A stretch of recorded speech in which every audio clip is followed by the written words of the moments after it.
Timba, timba, timba heavy load. Timba, timba, timba heavy load. Timba, timba, timba heavy load. Timba, timba, timba heavy load. Oh, timba broka me paketi maya. Timba broka me paketi maya. Oh, timba broka me paketi maya. Oh, timba broka me paketi maya. Oh, timba drapa me hipeti maya. Oh, timba drapa me hipeti maya.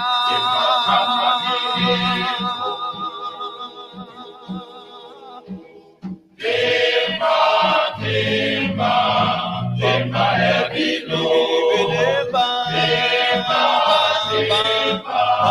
timba heavy load.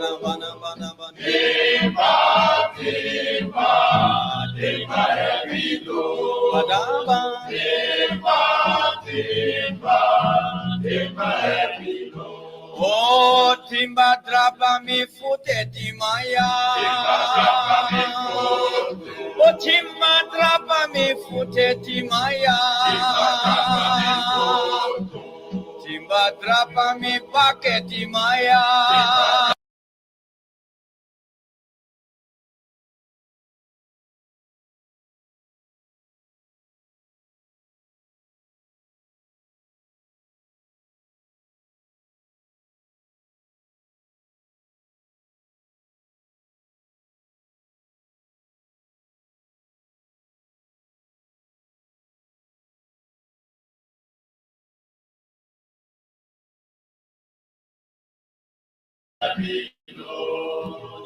Timba, timba, timba heavy load. Timba, timba. I can't take it no more. Can't take it no more. Imagine 18 hours of blackout and you're telling people progress. Cost of living gone up 100%, yet you give public servant less. Mr. President, listen to the people. Search your soul and you will confess. I want you try surviving on the public base, then you're gonna know but stress. Cause I done fed up, you done fed up, he done fed up, she done fed up, we done fed up, the people fed up. You're hiding corruption inside the cup, look how evil set up. The people fed up. They don't drive no fair with the citizen. They may want the people speak out. Freedom of speech done gone inside the gutter. Knock off when you open your mouth. Discrimination in entertainment, and you're talking about one Guyana. When the Ministry of Culture keep the big shows, one set of girls and banner. Cause I done fed up, you done fed up, he done fed up, she done fed up, we done fed up, the people fed up. You're hiding corruption inside the cup, look how evil set up. The people fed up. All right. Hey, good night and welcome to Straight Up. It's Monday. It's Monday, the 16th day of December. The 16th day of December, which means it's going. And just like everything else is going, cost of living going up and up, frustration, people headaches up and up. The government or the so-called government of Guyana just grabbing people's lands, taking away people's lands, insulting people, the racism, every single thing is rampant in that country. Every single thing.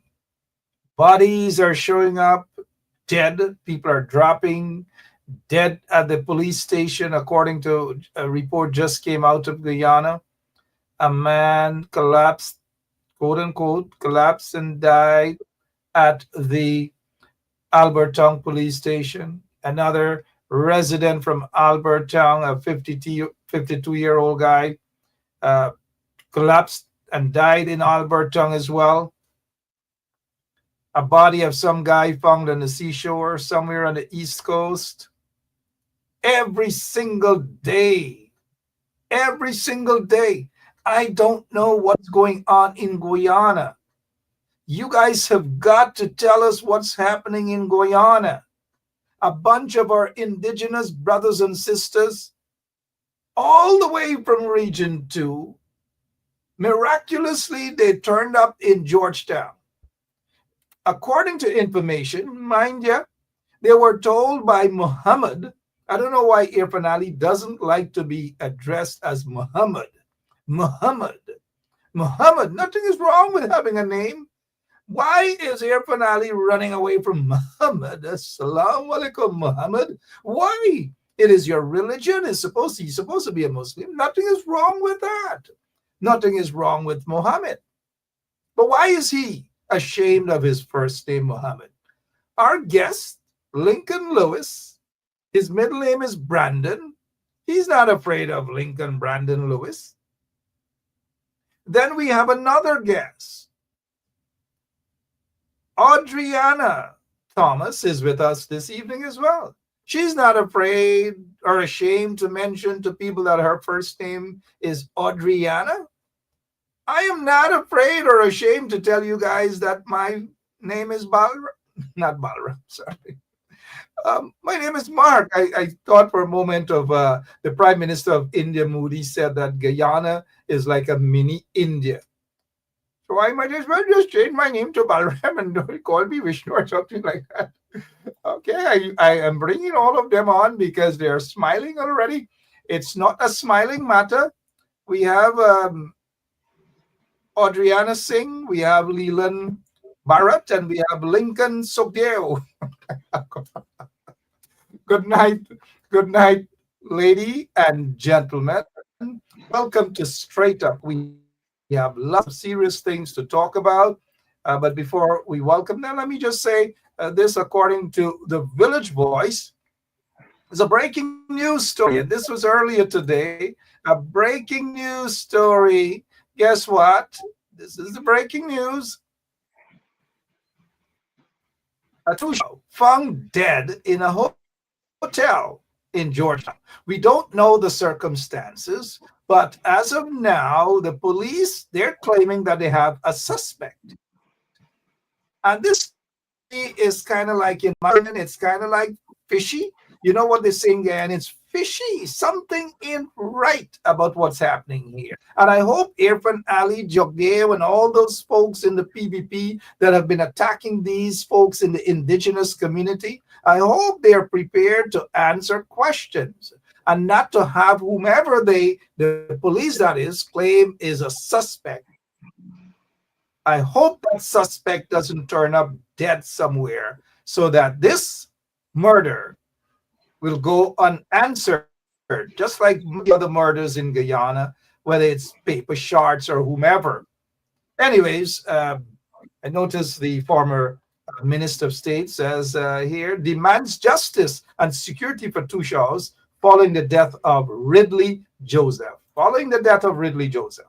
All right, we can talk much more about that, but quickly, before we go to our guest, these individuals again, 40 Venezuelan Waro Amerindians left stranded in Georgetown after they were sent to Georgetown to seek assistance. When they got to Georgetown, government or so-called government didn't get time with them. Kwame, sorry, I know Adriana is going to laugh when I say Kwame turned up on the scene and booed the people, chased the people, insulted the people, and all manner of things. And that is what's happening in Guyana at this time. Let me welcome our guests. First of all, let me welcome the lone female in this group tonight, Adriana Thomas. Good night and welcome to Straight Up. How are you? Good night, Mark, and thank you. I'm doing good and very good, or I should say good enough.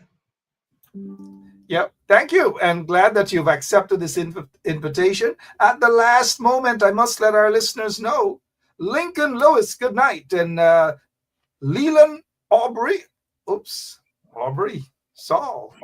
Good night, gentlemen. How are you? Good night, Mark. Good night. Looking forward for great times. Thank you Is this so show much. going to be a 1 hour, 1.5 or 2 hours? Whatever Adriana says, since this is her first time on Straight Up, I believe. What it's not? Yes, this is my first time. 2 hours. We have a lot to talk about. Ah, okay. So tell us, and if members of our audience, if they agree that it's 2 hours, well, I guess, that's I have no other choice. Um, Give us a brief background. Adriana Thomas, I know you're no stranger to a lot of Guyanese, but for those who have been living in the US for over 150 something years, give a brief background of who Adriana Thomas is. Okay, so I'm a development practitioner, a sustainable development practitioner, and a rule of law advisor. And I've worked in development for over 20 years, community development, international development at the international level, at national level, regional level. And so my background is in development, governance, rule of law, environment, climate change, and water sanitation and hygiene, etc. And in addition to that, I have a particular interest in the discussion tonight from a rule of law perspective. Rule of law for development in terms of human rights, in terms of the natural rights of the Guyanese people, which are being challenged by the amendments to this legislation. And also, I'd like to focus on development and governance, because there are some very important developmental components to land as it relates to African Guyanese. Thank you so much. Well said. I'm glad that Leland Aubrey Saul is picking up with his camera and so forth.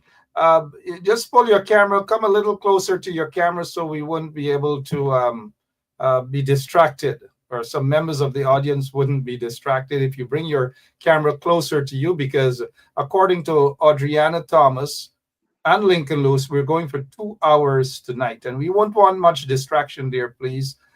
Former lieutenant of the Lieutenant Colonel. I know you always correct me, but good night, and how are you doing tonight, sir? Leland Good Aubrey. night, Mark. I am doing fairly okay. Of course, I'm concerned about the issue that we will be discussing tonight, because it has a lot of implication for us, and especially Afro-Guyanese. And I trust that we will have a fruitful discussion, and so we can charter the way forward. Thank you so much. I appreciate it. Lincoln Lewis, General Secretary of the Guyana Trades Union Congress. You're ready to rock and roll. You said 2 hours. The audience are basically, I don't know, where's our other guest disappearing?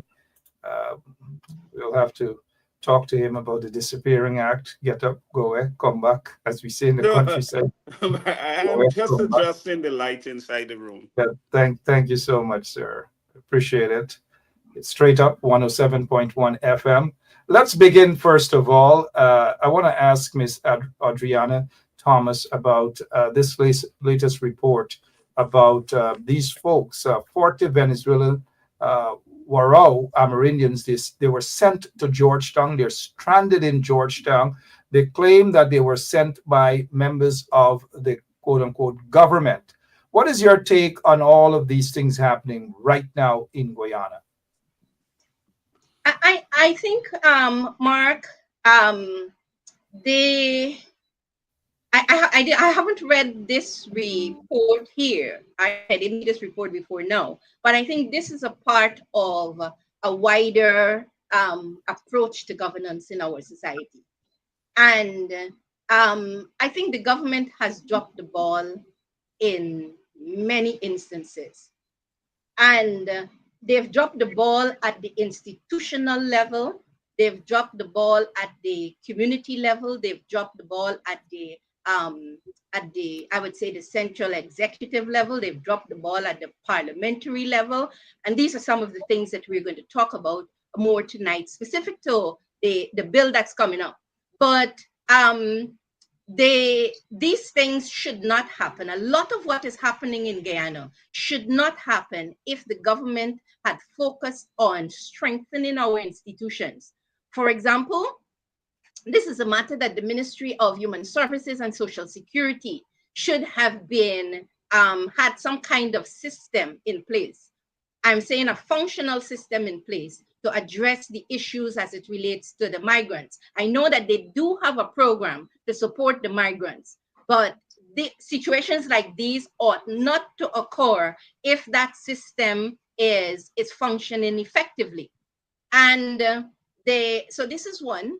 The second aspect of this here is, as it relates, I'm particularly concerned about the children and the circumstances under which the children are. Women also, but particularly the children. And in many of these instances, we see children, they're exposed. These children are essentially exposed. And so there's a broader problem with this government as it relates to having strong, effective, functioning institutions. And part of the inefficiencies in the institutions is because the government is very, they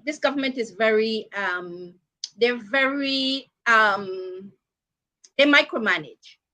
They invade, they do not allow for creativity and innovation and independence at the level of the institution. So I guess for this matter to be resolved, somebody has to call the minister or the permanent secretary. If the system is working, then it does not have to, a situation like this does not have to wait until the permanent secretary or the minister calls somebody to say, address this matter. Well said there, Adriana Thomas, taking the opening batting of the first line of questions. Many of you probably haven't read this as yet. Go to the Village Voice maybe after the show, and you'll see 40 Venezuelan Moro Amerindians are actually currently stranded in Georgetown.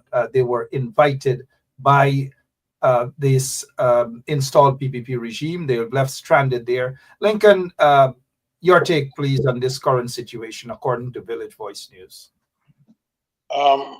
Let me say to you that with the government, current government, there's an absence of a clear policy to deal with nearly every issue. Every issue that turns up, it is so much fraught with party politics. What mileage the ruling party can make from it.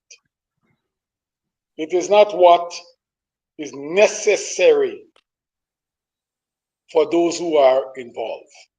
It is what the party can galvanize. Because they're always in what we call election mood campaigning. Nobody knows what the policy for that exists to deal with these migrants. Nobody knows how much money they receive from the UN per year, or what assistance they get from other institutions to assist with these migrants. I believe there is an international office in Georgetown, usually Carmichael Street, that deal with migrants. I don't know what's the relationship, and I don't believe that there is what we call a cohesive working relationship to address the plight of these people. Notwithstanding that, I believe that as citizens we have a right to know what is taking place, and we need to get involved, and we need to make our voices be heard. Because Guyanese migrate to various parts of the world, and I expect that wherever you go, as a human being, your rights must be respected. And in this specific case here, my understanding from what I'm seeing and what I'm hearing is that the issue of those 40 plus people, their rights are being disrespected. Well said. Call on the government to address this with some degree of alacrity within the confines of the international conventions and laws. Thank you so much, General Secretary of the Guyana Trades Union Congress. One of the things that Ms. Adriana Thomas mentioned is there are kids out there, and no child has to go through this sort of thing at all. And for those of us, it's very close to our heart. I'm looking at that little girl there. She's almost probably the same age as my daughter. She's probably about maybe 5, 6, or 7. And she's currently along with other little kids in the streets of Georgetown. According to the father, or a gentleman, they were all invited by the government of Guyana to go to Georgetown. And as they got there, they are now stranded. I saw a video where Kwame McCoy was there. He sucked up his teeth, the usual antics, twist up his hands, and he jumped in the taxpayer's vehicle and left.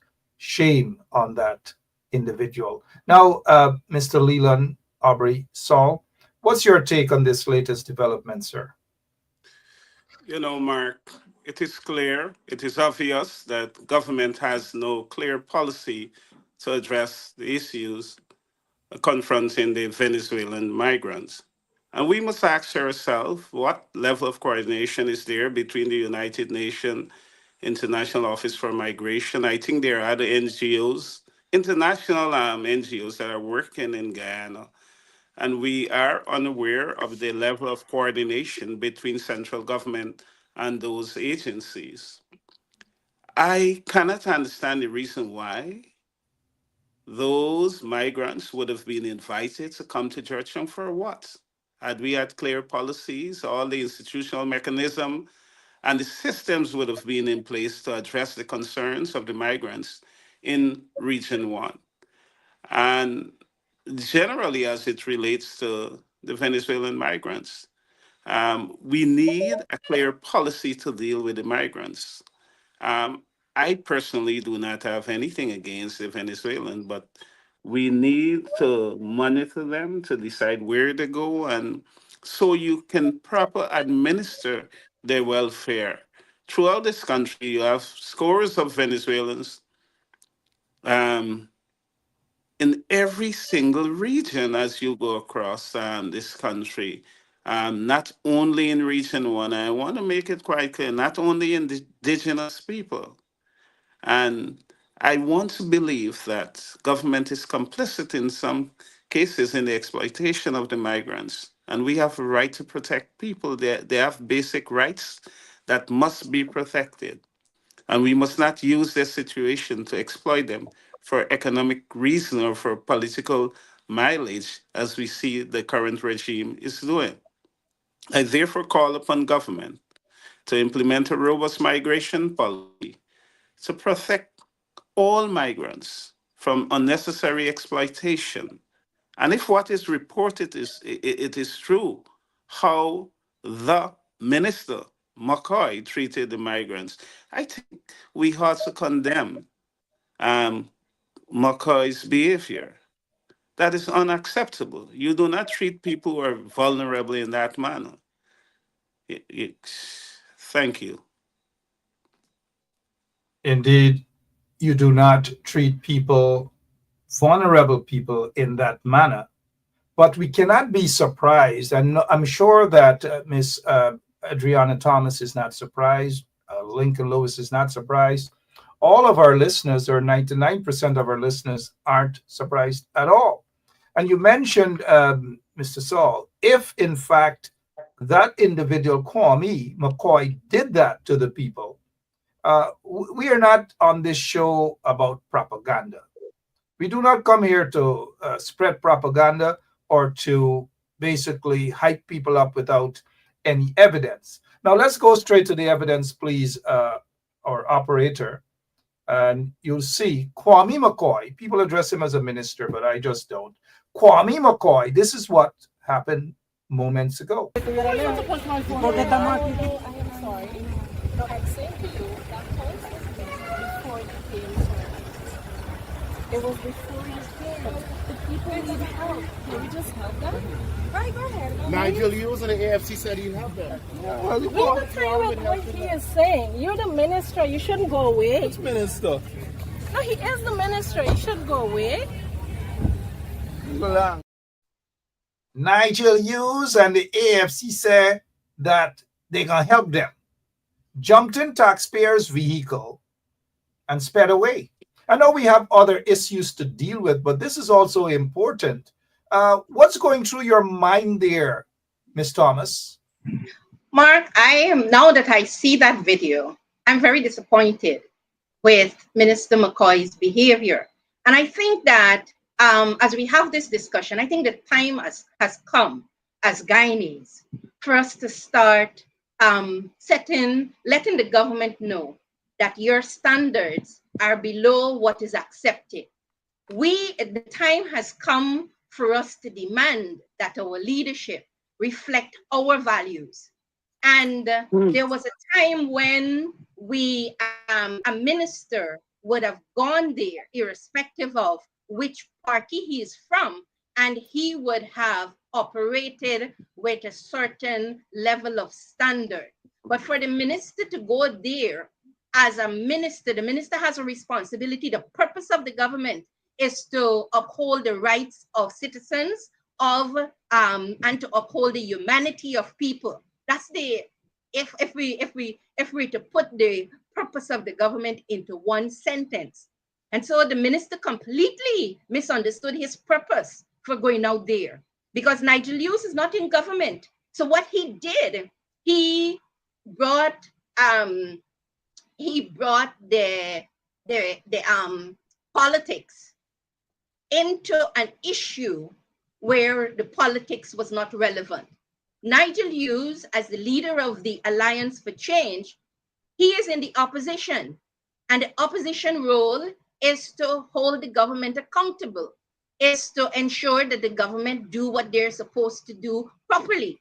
So if Nigel Hughes say that the AFC will help the people, that is what he's supposed to do. He's in the opposition. But the minister, as a representative of the government, as a representative of the people of Guyana, as a representative of the state of Guyana, there was an issue there, and the minister, in his capacity as a minister, went out there, and the minister acted totally inappropriately. And so the government should then send the minister who is going to fulfill their duties under the circumstances, because Minister Kwame McCoy certainly missed it.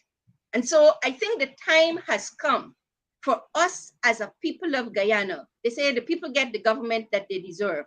Well, this is behavior that we certainly must say we don't deserve this behavior. And we must start to demand from the government a higher level of operation, from the president coming all the way down. We must start to demand that the values of our leaders, the conduct, the behavior of our leaders, particularly in their professional life, but also to some extent in their private life, reflects our values.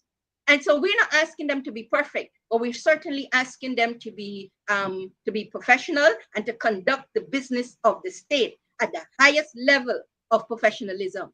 And so I think what the government needs to do at this point is to send, if Minister Kwame McCoy does not want to fulfill his duties in this instance, send another minister who is going to reflect the level of professionalism that is required under the circumstances. Well said, Lincoln. I'm not sure that we're going to make it for the 2 hours. I noticed what's happening there, but what's your take on what you just heard from? Let me say, you know, I've made a point already. It's a question of policy, and it goes beyond policy. It's a question of roads. What is happening here now is that in everything, let me just backtrack a minute. The chief executive officer for every ministry is the permanent secretary. But you don't see the permanent secretaries any longer, who are the people who ought to be administering and see the implementation of programs and those type of things. You now see a minister who comes forward every time. What they attempt to do is to usurp the authority that is vested in the office of the permanent secretary and the officers. So what he don't understand what his role is,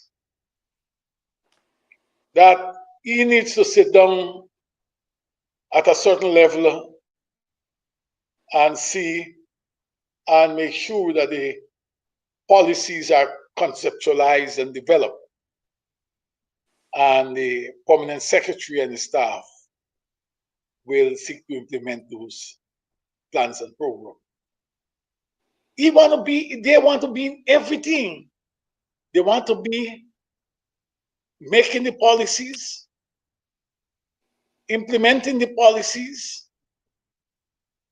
and programs, because their only mission is not to deliver service to the people, but to say to the people that whatever the people receive in the country, they are granting them a favor. We have to come to terms and understand that is what these guys are all about. That's why Kwame find himself there. He don't know what to do. But what he's going, because he don't know what to do, he's going to use the authority and the power that is vested in his office, not only to humiliate the people who are there, but to cuss out somebody else, some other politician. You know, everything that this government does, and they stump their toes, or they fall down and bruise the knee or the elbow, the first thing they say, somebody else do it. They never take responsibility for anything.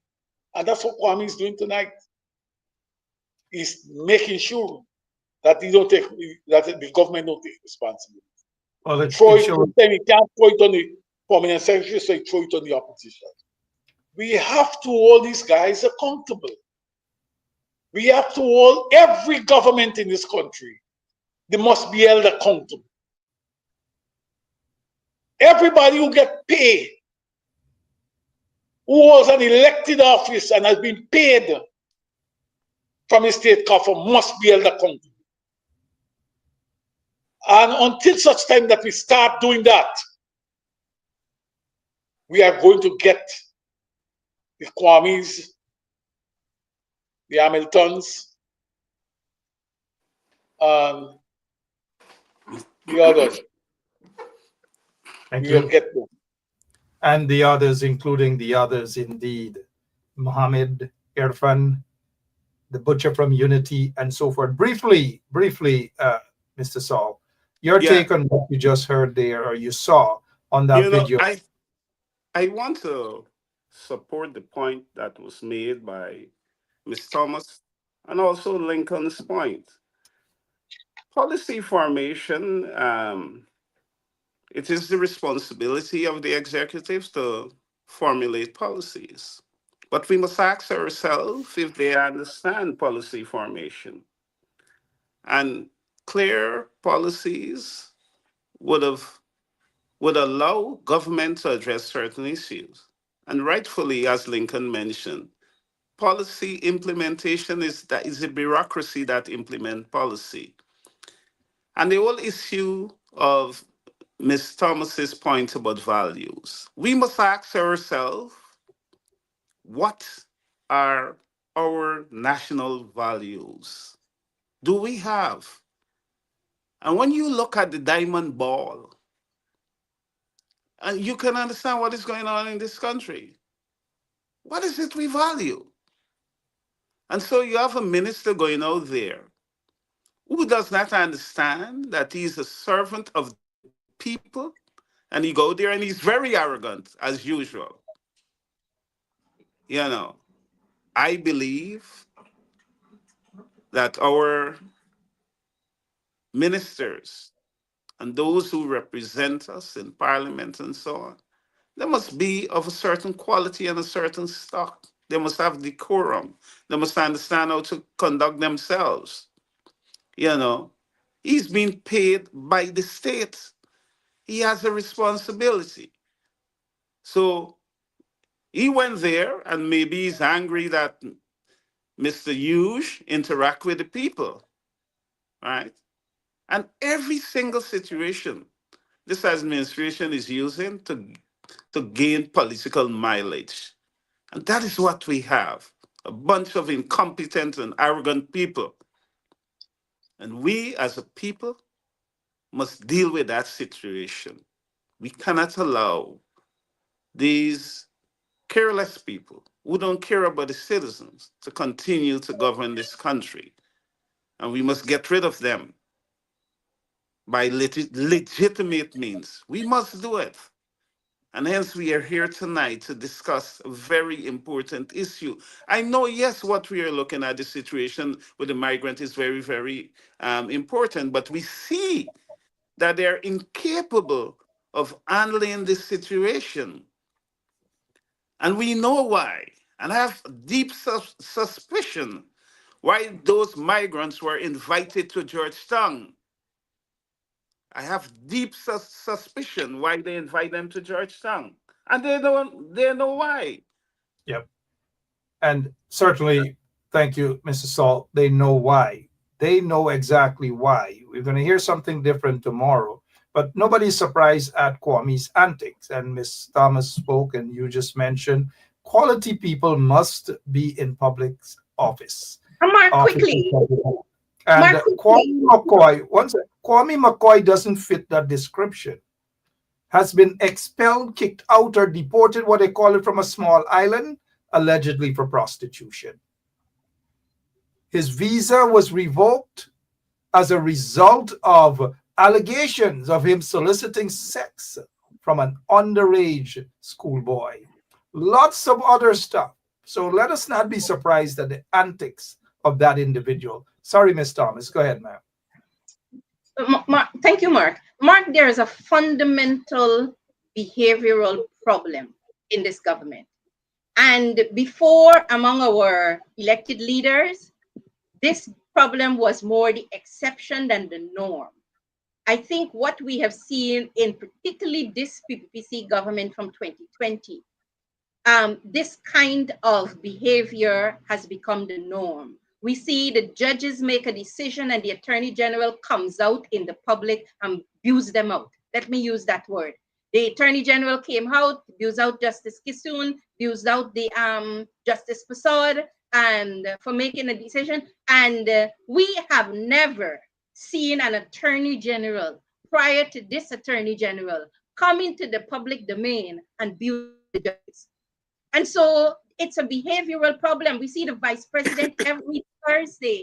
He holds a press conference, refers to our female member of parliament as low life. We have never seen that behavior before. And I have not, as a woman, I have not had a chance to publicly voice my disappointment in the vice president for that, right? Although it happened a while ago. And I'm saying to the vice president, respect us as women. Respect our women leaders, now that I have the opportunity to say it. We see the president conduct himself in ways in which it's totally unacceptable. It's almost like, and then we see the Minister of Culture. We saw how the Minister of Culture treated the artists and the behavior. So this has become, and the reason why we need to talk about it, it is not an exception anymore. It has become the norm.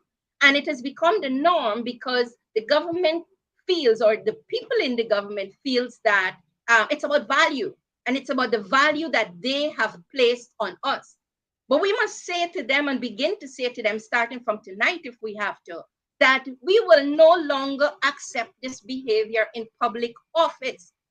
We will no longer, we must no longer accept this kind of behavior in public, particularly since it has become the mainstream behavior in this government here. We must demand a higher level of behavior. Last point on this is that we all have a higher self and a lower self. This government has chosen to govern in their lower self. And by governing in their lower self, what they have done, we as citizens, we now have to respond in our lower selves. And I would like to make this point in support of Rick here. The vice president comes out there every single week. And the vice president focuses, this is a vice president of a country that is, I see Guyana is the fastest growing country in this part of the Western Hemisphere. And the vice president has the time to, in a specific way, in a particular way, focus on Rickford Burke in a way that it's almost predatory.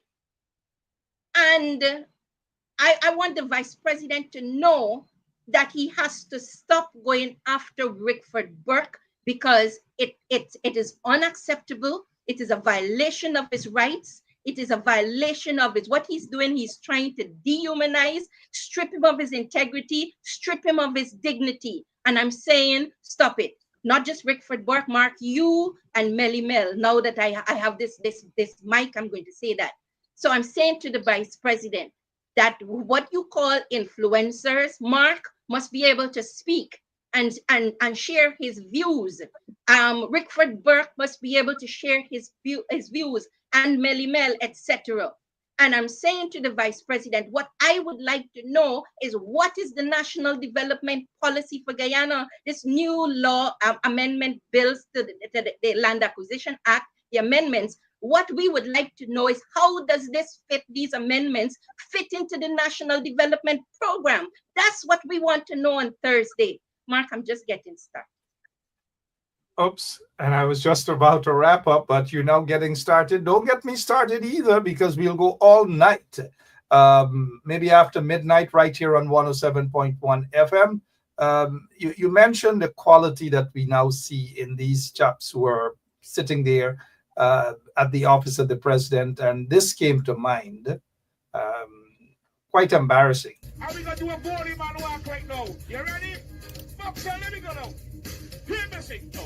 Body walk, body walk, body walk, everything. Body walk, truck, body walk, body walk, body walk, everything. Body. And before we get back there and fabricate that, unless you say who the person is, I can't comment on anonymous people. Okay, well, let's talk about specific individuals. What is your relationship with Mr. Su Jurong? Su? Oh, Su. All right, we understand what that relationship is, but you're correct. The quality of these so-called leaders every week is views out. But at the end of the day, we've got to do better. And the only time we can do better is elections time. We have to discuss the land issue, because the current installed regime, they want to steal ancestral lands, particularly from persons of African descent. We see what they're doing on a daily basis.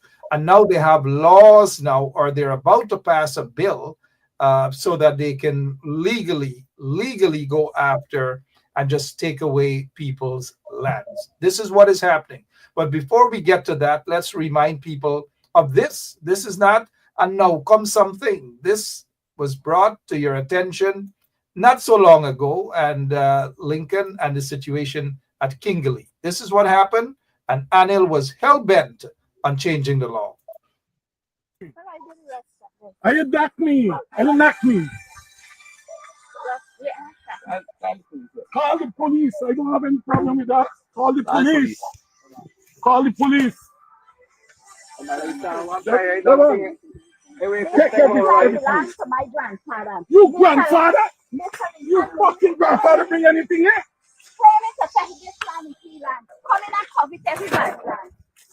Leave it. I said leave it. I said stop it. Stop it. Watch it. This ball belongs to me. Big boy. Jamie. Do you walk? Do you walk? What wrong with you? What wrong with you? What wrong with you? That Paul belongs to me. I survey this land. That Paul belongs to me. But bring your paper and things, bring your paper and things. You bring your paper. You bring your paper. Bring your paper. I get my paper. Bring it. Yeah, when you bring yours, you bring. All right, so that's what's happening now, and it takes us to this here land acquisition. The PPP regime is going after ancestral land. Let us begin with Lincoln Lewis. What's your take on this whole land acquisition bill that is going to be introduced in Parliament maybe on Wednesday or Thursday of this week? What is your take? What's happening? And why is it that the PPP regime is hell-bent on just grabbing ancestral lands? What's happening? Let me say to you that they decide already that they're going to be taking some people land, and in doing so, they are going to pass those lands on to some friends and cronies of theirs. Let us look back on what was done at Moko Akeda, where they claim that the road has to be, those lands that run along that road, that they remove those people who were living there. Those lands are now assigned to some developers who may be friends or cohorts of the current administration. What is happening right now is that they are using the law now because you have had public outcry and they were stopped by the court on the issue of the Peter Doll, that they want to take control of persons' property there. When they had paid some people market prices or even beyond the market price for their land, and the other persons, they want to pay them something far below the market price. When this government selling things to people, I will remind you of something, an experience I had. I was on the privatization board some years ago. And every property that comes there, they look for the highest bidder. And the highest bidder has to be within the range of what the market price is. And I remember one specific thing where there was a farm, a dairy farm on the West End. And a proposal came to the board for this farm to be handed over to some man came from Scotland for $1. But every Guyanese who looked for something, nearly all of them had to pay market price for the property.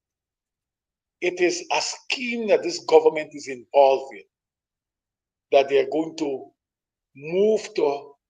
They're going to get the opportunity, since the court stopped them from paying peanuts to those persons at Peter's Hall. They are using that as a guise now to go to the National Assembly to say that this is about paying people for market value for their property. It is not paying the market value, it's about how you can give you comfort to take away people's property and hand it to somebody else. And it's a serious situation. And this do not stop while we want to talk about the issue of ancestral land. It may not stop there. It's every Guyanese will have to be concerned about their property. What the government will do about confiscating and passing it on to their comrades at a price. You remember the World Cup, the first World Cup that came here? Remember that when they were building the stadium and they want to build hotels? Well, some people invested in hotels with the expectation when they meet to a certain point they would have been helped by the government. They were never helped. But there are other people who build hotels and they were helped in all forms to make sure that hotels come to shape. And in some cases, they were sold after. And the people who built those hotels receive subsidies from the government or subvention from the government to complete. But they also receive market value when they sold those hotels. So they make money off of the taxpayers and they make money off of the market value. So we have to be concerned and we need to look at what we are doing and we need to collaborate to make sure that we don't get conned and the government don't run a rule over us.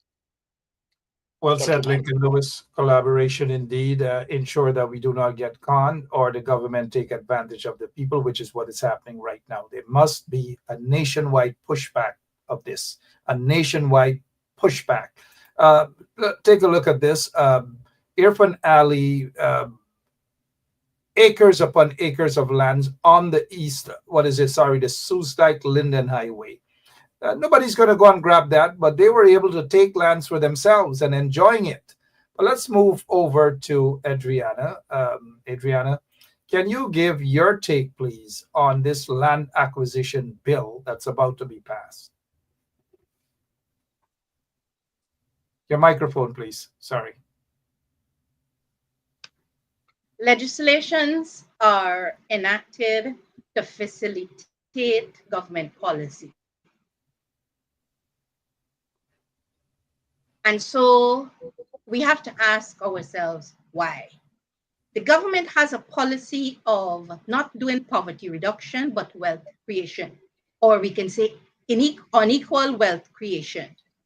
So this legislation here will allow, if this should pass, it would allow the government to continue on with a policy of inequitable wealth creation.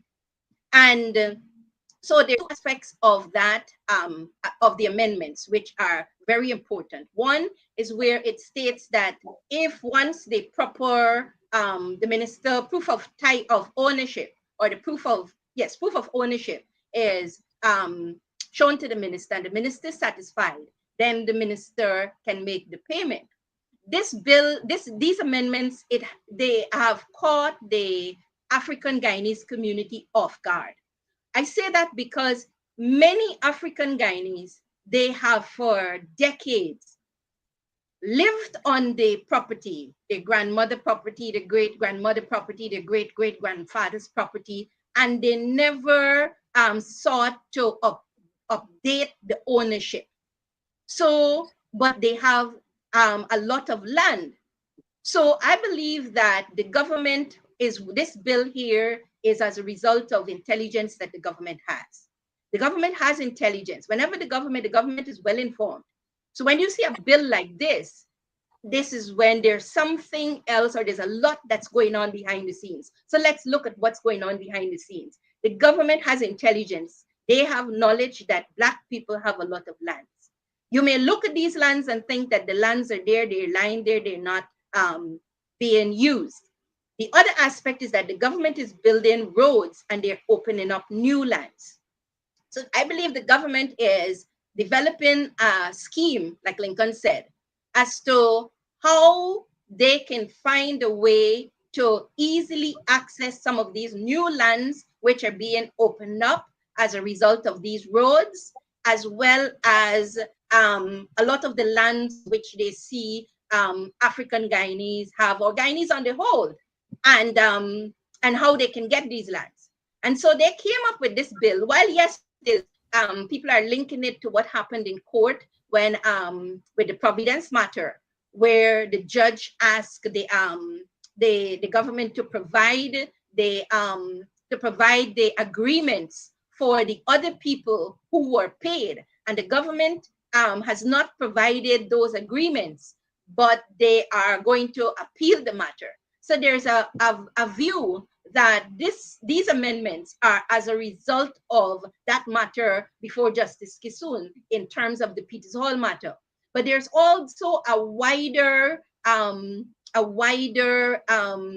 position from the government standpoint. So these amendments will allow the government then to access lands, or to acquire lands rather, in an easier way. What the bill what needs to be done is for a comprehensive legislation. These lands, particularly we deal with African-Guyanese lands and ancestral lands. African-Guyanese need the government to assist them with some kind of regulations, system, procedure to help them to upgrade the ownership of these lands. And so this legislation here it would make life easier for the government, but not necessarily for the landowners. The other point which I'm going to build on later in the program is land for African Guyanese in the development context. This is the last thing that African Guyanese have to, in a fast way, move them out of or reduce poverty and move them into the middle class. The government has, over the years, African Guyanese are shut out, particularly from 2020, from the market economy. They're shut out from the state economy. The market economy, for example, African Guyanese do not make up most of the private sector. They're not the big business people. Neither do they have all of the ownership in the private sector and businesses, etc. And in the state economy, as it relates to contracts, African Guyanese, many of them do not have the equipment to qualify, for example, major road projects and other infrastructural projects. So they're shut out from the market economy largely. They're shut out from the state economy largely. What African Guyanese can use their land for is to develop a vibrant social economy. So what this bill here is trying to impede is the ability of African Guyanese to now develop this social economy as a way of reducing poverty and improving, moving them up to the middle class. And I'll build on these points later. Thank you so much. We go right over to Leland Aubrey-Saul. Your take on this land acquisition bill that is set to be introduced in Parliament. We're hoping that the entire country is going to stand up against this, stand up against and have a pushback and refrain the government from ever passing such a bill. Your take, sir. Mark, this bill, I trust that it does not pass. It is designed to further weaken African Guyanese. I would be very candid and blunt. We understand the situation in the African villages. Our forebears, they die intestate, and in many cases, those lands are in their names. We see the situation at Kingley, where Lincoln, supported by me, we had to push back against the government. And if you read that bill, in a situation like that, the government can move in, take possession of those land. And it will be up to Lincoln to prove that he owns or he has right to that land. We have the situation in Mocha Arcadia. Those two plantations were bought many years ago for some reason. The entire plantations, both plantations were not occupied. The residents concentrate on the northern portion of the plantation. Today, the government is trying to take possession of the southern part of those two plantations. And I can go on and on. And we have to be careful and we have to understand what is it government is doing. As the country develop in terms of infrastructure development and the road network, all the the prime land along these major highways. You can do a research. You will see who have possession of them. We know land is a major factor of production. And we, as Africans, we will have to defend what belongs to us. And we must not allow no one to dispossess us of our legacy. I want to encourage all citizens to be vigilant. If we have to be more aggressive to ensure that this bill does not materialize into any form of legislation. Because if it does, we are in serious problem. Because throughout the ancestral villages,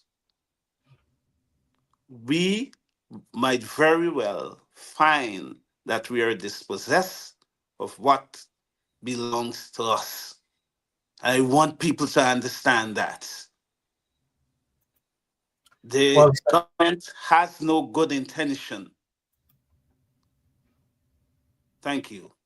thank you so much. No good intention at all. Lincoln, can you give us an update on what has happened with the lands out there at Kingley? Ancestral lands, of course, you have the evidence to back everything up, and you have been charged. In fact, how many charges? It says Lincoln Lewis Kingley villagers and assault, abusive charges, even though you're standing up and fighting for ancestral land. This is the evidence. Kojo McPherson land belonged to the Kojo McPherson clan. Yet Anil Nandalal is saying, "Hey, wait a minute, that he's saying that there is no record of any." And this is what they're coming. They're hiding the records, destroying the records possibly. We saw it recently with that land out there on that hotel, that Qatari hotel. All manner of things. Give us an update. What is happening here? What's going through your mind? Basically, what we did there is that we asked family to come in, those who are heirs of Kojo McPherson, occupy, because that was the intent of those people who preceded me, my great uncles and cousins and so forth. Their intention was to have family members occupy, while the generation after them may have dropped the ball. My generation, that what we decided on is that we're going to have people occupy. Like where, let me say to people, what we did, we never went and say push anybody off of any land, unlike what Nandalala said. We went and what we did was to occupy the unoccupied lands. And that's what we did. And have our families start to fence and put houses on them. Right? I know for a fact that I seen a transport of that land. I'm going to tell you this, Mark. I'm going to tell the nation tonight. There was a transport for this land. That transport was given. Godwin McPherson, God bless the dead, took the transport and handed it to Donald Robertson, because we had intended to do some work to evict people from the land.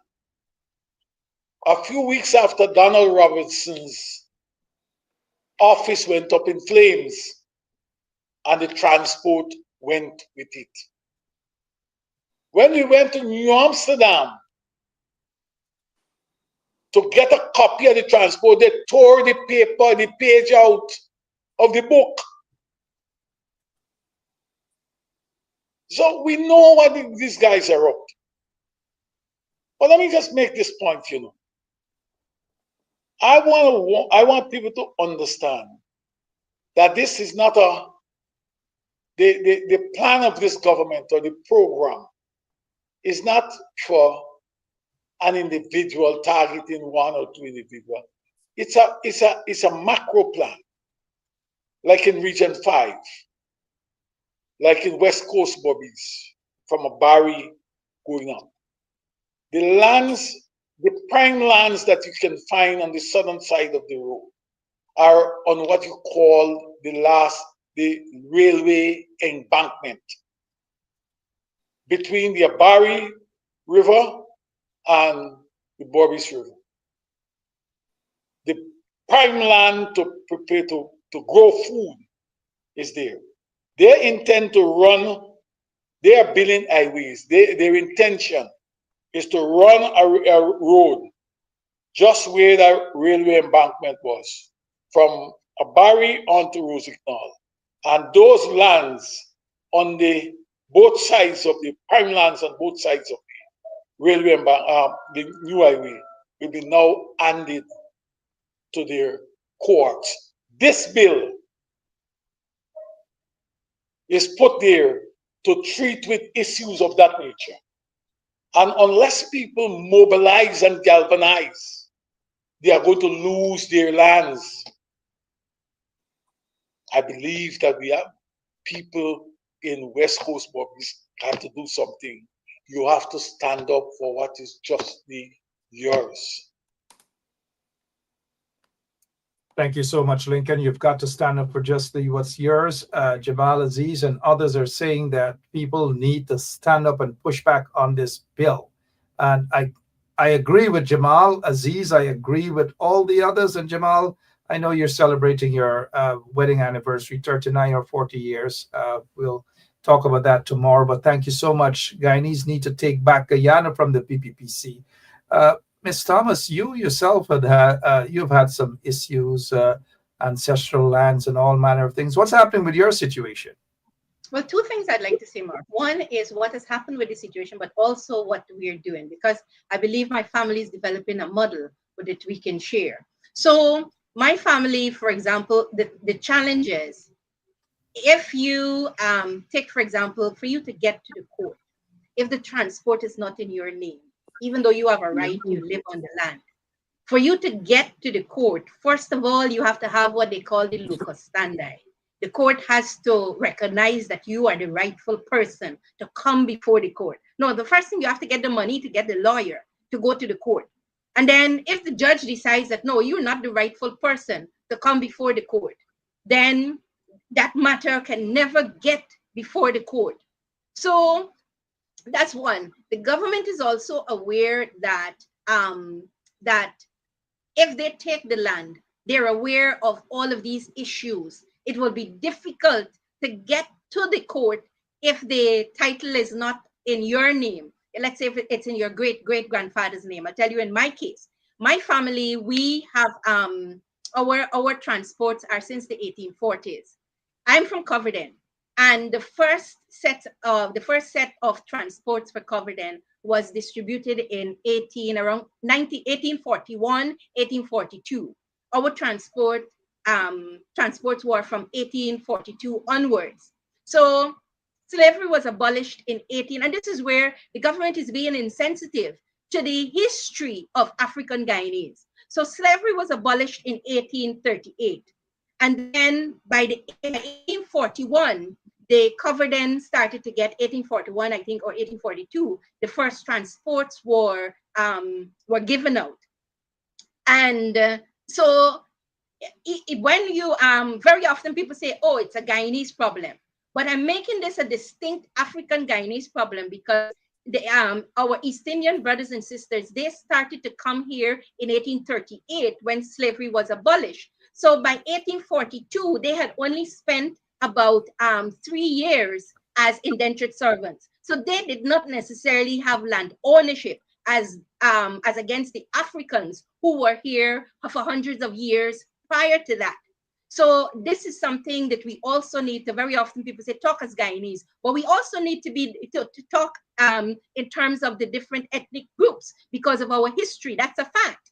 And so the villages, yes. So from 1840, my family, nobody sought to upgrade ownership. Mark, ownership was never a discussion between us and our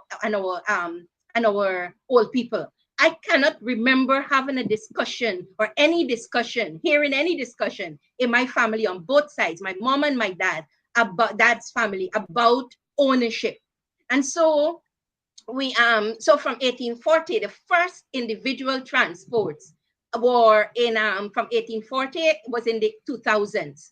So what it means, 100 and something years later, then some of my family members got individual transports for portions of lands on the estate. So when the bill talks about and I have 250 family members who are living on the estate at Coverdale. So if a few persons in the 2000s, so if let's assume that the government wants a piece of our land, and I'll tell you what, my family members recently, they've said, because we're now subdividing the land so that we can upgrade the ownership and update the ownership rather. And some of my family members have said to me recently that the persons in the government have said that we must not interfere with the backlands. Up to recently, one of my family member informed me that we should not interfere with the backlands until the government engineering team come and assess the lands. So I said that, look, these are private lands, these are our lands. So the government, while we are organizing the legal aspect of it, that has nothing to do with the government. When the government engineering team comes to assess the drainage, whatever, right? They can't tell us don't do anything with the backlands. But I'm just trying to tell you, I might have a little more information than my other family members may have, or in terms of how the government is operating and what may be driving them. So so I said to them, we're going ahead and do our subdivision. When the government's engineering team, when they come, they're going to do the assessment. But this is our private land. We own the land. So we are happy that the government engineering team will come and do the assessment. We're happy for the National Drainage and Irrigation people to come and assist us. We're very happy for that. But I think that it's an overreach for the government to say, don't do anything with the backlands until they do their assessment, right? That is an overreach. And so so what we are doing now in terms of my family, we are doing the subdivision. And I want to come to a specific court matter that we've had for 29 years now. I'm just trying to tell you the difficulty particularly when the land is not in your name. We have been in court since 1995. And the other challenge is the manipulations which happens in the court. So after 29 years, we are back in the court again, fighting for a piece of land at Coverdale. This is the first time in 29 years that after several matters were filed, that we were finally able to, the trial is going on now, I can't say too much, but this is the first time in 29 years that we were able to share with a court in Guyana, right? Or this is the second time since 1996, our side of the story. And so as I stood in the court about 2 weeks ago, sharing our side of the story, when I left the courtroom, I said to my cousin, justice feels good. The matter has not been determined as yet, but after 29 years, justice feels good. So but the point here is that the challenge in terms of if the matter is not in your name and somebody come on your piece of land, particularly if they have money, they can keep you in the court for 29 years and manipulate the system. So that is one. The other aspect I'd like to say is, what are we doing? So we have, I have about 125 first cousins from both my mom and my dad's side. And on both sides, we have land. So to subdivide the land, so what we have done, and we've had a lot of issues, family and land, we have had a lot of issues. And so coming out of all of the issues, what we're doing now, we're saying, for example, if my great-grandfather, for example, had 5 children, and we have 20 acres of land. We're now subdividing the land equally among my great-grandfather's 5 children. So that would be 4 acres of land by the 5 persons. Those 5 persons may have, let's say, 2 children each. And so if each one of them get 5 acres, then they would further divide that 5 acres among their 2 children each. And so we have found a way to develop a model, I would say, as to how to address the issue. The other thing that we've done, and this is coming to the social economy aspect, another side of my family, what we did, we developed a company. And so what we have, family members will be shareholders in the company. And what we've said is that when you get your land, if you're going to sell your land, you have to put not you have to, but you should put 5% of the sale into the company. So the reasons why I find this bill at this time to be very offensive is that after 100 and something years, some of us African-Guyanese families, we're now trying to work through the complexities of land ownership and our land, and trying to develop a way so that this land can reduce poverty in our family and improve us or bring us up into the middle class. My other point on this is that, so what we've done, we've developed what we call a family poverty reduction strategy and a family business plan, a development plan, sorry. And as a part of the family poverty reduction strategy, central to this poverty reduction strategy and our business plan is the land. And so our goal is, we've just recently developed a plan, a 5-year plan from 2025 to 2030. And the objective is to reduce poverty in our family, or to create the conditions to reduce poverty. So instead of the government assisting families to work through this maze, when you're starting with 125 people, multiply that by 5, and then that by 5, and then that by 5. So what you have among African Guyanese is that many of them just leave the land because it's so complex and complicated to even try to sort it out. And the government is aware of that. A lot of them have, like I said, they live on the land, but they don't have the ownership. So what the government is seeking to do with these amendments is to exploit those shortcomings that African Guyanese have, instead of trying to find solutions. I'd like to also say this before I close on this point. To the opposition, I'd like to make a proposal, and to the government too. So what we have done, we've actually developed a model to bring our family out of poverty and to bring them up into the middle class.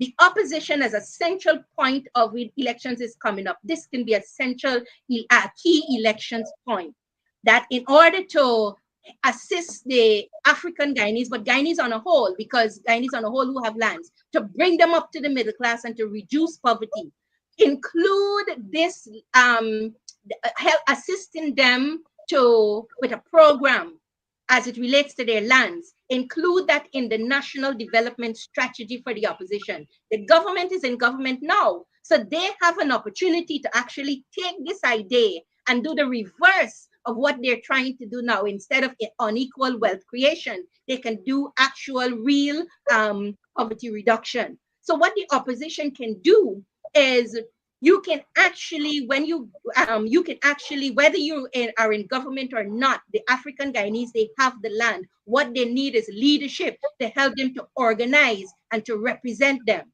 So you can use our model, help them to subdivide the land. Like I said, we developed the company, and some of the land will go into a trust for future generations. Or we can lease the land, and the money from the land that we lease will go into the trust. So what people need is practical ways as to how they can use the land. So Mark, by 2025, our goal is that our poverty must be reduced in our family, or we must create the conditions for them to come out of poverty and move them up into the middle class. Last point, I keep saying last point. The Guyanese economy is shaped like a triangle. At the apex, you have the wealthy. And then you have the shrinking middle class and the broad lower class. What has happened since 2020 in particular, this apex is getting smaller. This bill here will further make the apex shape of the Guyanese economy, the apex here, smaller. If the government should then assist African Guyanese and Guyanese with organizing their lands, so that the lands can reduce poverty, help them to reduce poverty and bring them up into the middle class. What the government will be doing is changing the shape of the economy from a diamond-shaped and triangular-shaped economy to a diamond-shaped economy. So what you will do very quickly is to bring a lot of people up from the base here to this middle here as middle in the middle class. Thank you so much. Appreciate it. Um, it's almost 11 o'clock in Guyana. We're going until we can't go any longer. But Mr. Leland Saul, you once you headed the lands agency there in Guyana, the central housing and so forth. Uh, this approach by the current PPP regime is really to destroy African Guyanese, destroy their livelihood, destroy their economic, the value of their lands, their properties, whatever. This bill is a direct attack against persons of African descent. There's no ifs, ands, or buts about that. What should citizens do to stop this Mark, bill from being passed? this bill, it is indeed offensive, but I want to make a general statement before I answer that question, and in relation to the community where I grew up. You know, at the time of the abolition of slavery in 1938, during that time, when my ancestors walk off that plantation, they bought villages, and that is in the lower west coast of Berbice. Unfortunately, it was not until 1914 the governor appointed a land settlement officer, and the first transport was issued in 1921.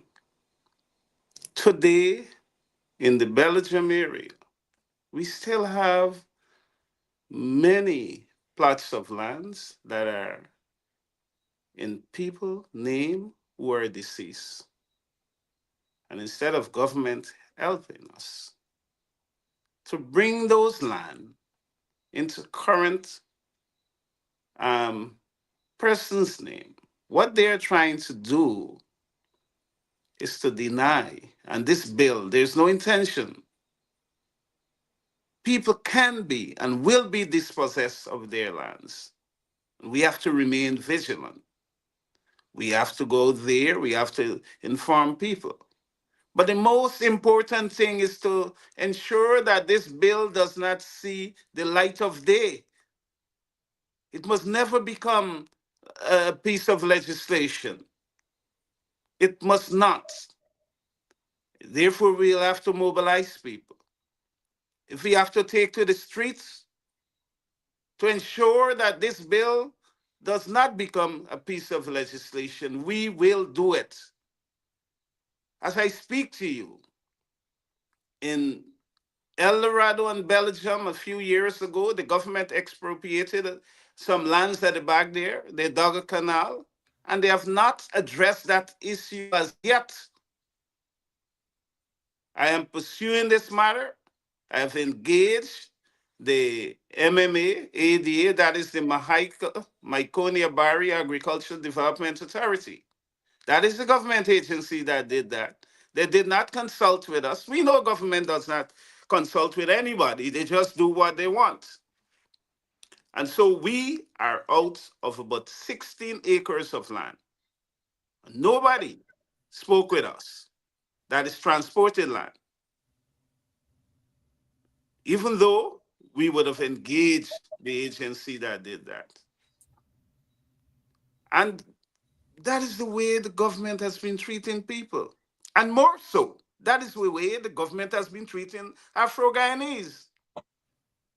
Because they would not go into either community and do and execute such acts. They will consult and so on. But when it comes to us, they treat us in any manner. And therefore, I think we have a responsibility also within our community to ensure that we address this issue of where people die intestate and to bring these lands into current people name. We have to work with those who are ignorant of the procedure, what to do to ensure it is being done. I mean, it's a part of our culture, it's our way of life, that we know that or our maybe great-great-grandfather would have owned this, and therefore we have a right to it. But we cannot continue to live like that in today's society. We need to address those issues. And so those of us who have the knowledge, I call upon everyone, let us work together to address this problem. Let us remain vigilant. Let us ensure that this piece of bill does not become a legislation. We must apply adequate pressure and enough pressure on government. We have Mocha Arcadia. We have a set of lands, ancestral land at the back of Plaisance, and throughout the East Coast. All these places, there is a threat to those lands, and we must defend it. We must defend our ancestors' legacy. We cannot allow the government to do what they want to do. And it brings me back to King Gillian every time I think about this issue. And Anil Nandlal and his aggressiveness and how he wants to misinform people that they can go there and it's state land and so on. They have no respect for the sweat of our ancestors and the struggle that they went through. We didn't come here voluntary. We were captured. We were sold into slavery. We were brutalized on the plantation. But yes, still, at the end of that period, our ancestors recognized the need and the value in land, and so they pooled their resources and they bought villages. They developed communities that were viable. But today, instead of helping us, we have a government that seeks to emasculate us, to weaken us, and will do anything to deny us of our legacy. And we must push back. We must fight against such thing. And I take my leave here for now. Thank you so much. Must push back, must fight back. I noticed Egerton David is saying here, go to court and file action for redress. Action. How can you go to court and file action when Miss Thomas just said it's almost 20, nearly 30 years our matter has been A generation, Mark, a whole generation. In the court. It doesn't work. The court is the streets. Simple as that. Shut the place down. This bill should not pass because all of our lands, I have ancestral land, I have land from great-grandparents and so forth and so on, that is going to be affected because of these covetous, these criminals in office. I know, Ms. Thomas, you wanted to say something, but let's go to Lincoln, please. Let's give him because we don't want him to be left out. But before we get to Lincoln, let me remind you guys about this, what happened to Lincoln and his family. But Lincoln stood up. Call the crew. When I push it, yeah, push it down again. You push it. I push it down. Ahead. I push it down. Yeah. You do what you want. You just No problem. I do what you want. Yes. Ahead. And you do what you want. Yes. I do what you want. You show me what you want. Do what you Yes. want. Do what you want. Do what I want. Everybody, this and me. Right here, grandfather. You grandfather? Huh? Where your grandfather come from? Where you come from? I come from here. Where me come from, sir? Well, let me tell you something. This originally bought by Kojo McPherson.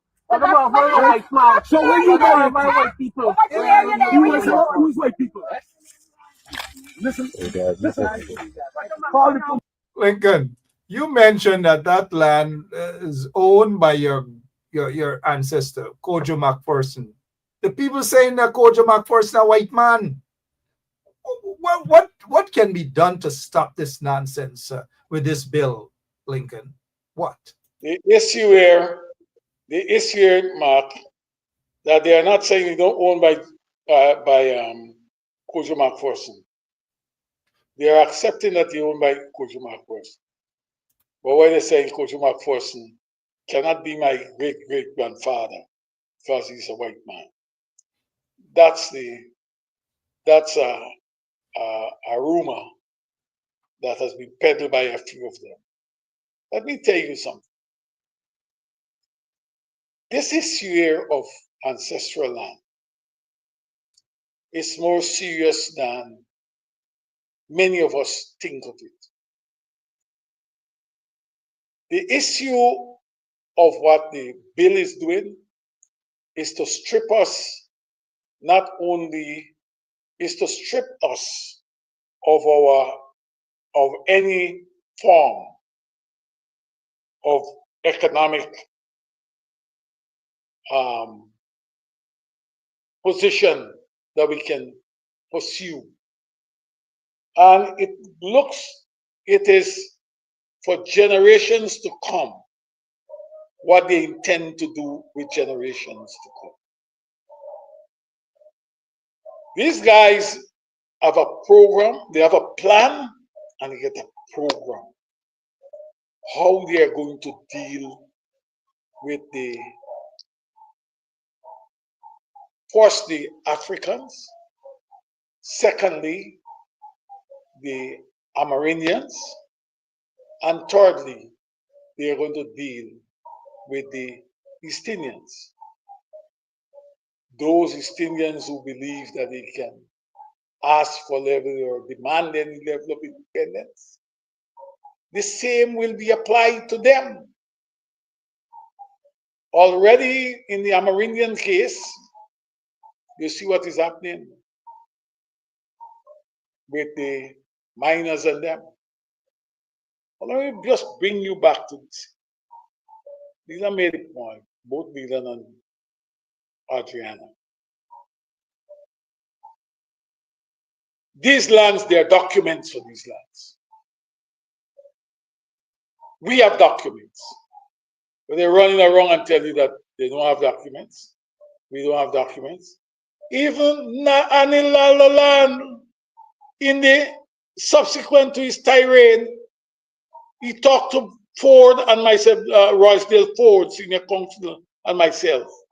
He said, let's sit and talk. You bring your documents, then we see how we can work this out.